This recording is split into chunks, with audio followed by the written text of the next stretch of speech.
पहले आई दियां खास खबरां। खातीन और बच्चियों को ढाल बनाने का मनसूबा मकरूब, अवाम होशियार रहवा और कलदम एक्शन कमेटी के अज़ाइम बेनकाब।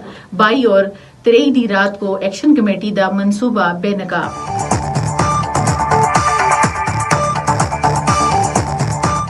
हुकूमत आजाद कश्मीर सुन कलदम एक्शन कमेटी की हमायत करने वाले सरकारी मुलाजमीन के खिलाफ कार्रवाइयां का आगाज कर दिता। कतर और पाकिस्तान सुन मुज़ाकरात को पटड़ी दा रखने में अहम किरदार अदा किया। स्विट्जरलैंड मुज़ाकरात विच पेशरफ्ताम बहुत सारा कम जड़ा हलां भी बाकिया। ईरान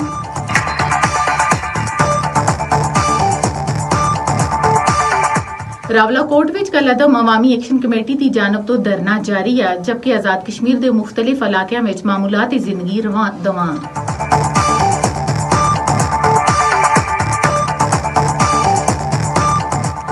मुख्तलिफ अहम अफराद की जानब तो कलदम अवामी एक्शन कमेटी तो लातलकी के ऐलानात जारी हैं। एडवोकेट राजा अमजद अली खान तो बाद अंजुम जमान ऐवान सुन भी कलदम अवामी एक्शन कमेटी तो लातलकी का ऐलान कर दिता। तजियाकारां के मुताबिक कलदम अवामी एक्शन कमेटी वास्ते एक बहुत बड़ा झटका।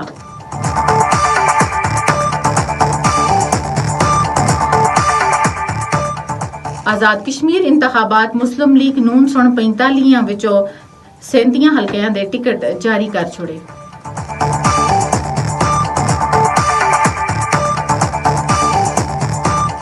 हुकूमत की जानब तो रियायत के बावजूद आजाद कश्मीर विच एहतजाज और तशद्दुद दा गलत रवैया जड़ा अपनाया गया। सरदार अतीक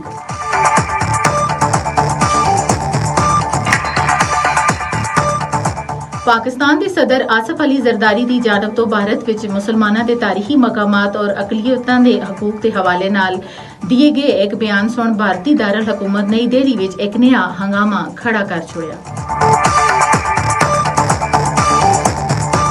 सदर आसिफ जरदारी के इस बयान का भारतीय हुकूमत शदीद सेखपा हो गई।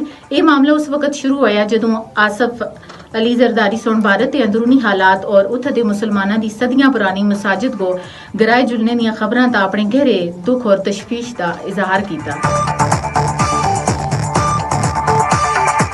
भारत विच काकरोच तहरीक जोर पकड़ गई। वजीर तालीम के इस्तीफे तक एहतजाज जारी रखने का ऐलान। अमतानी तनाज़े तो बाद मुख्तलिफ शहरों में मुतअद्दिद तलबा की खुदकुशियां की खबरां भी सामने आ गई।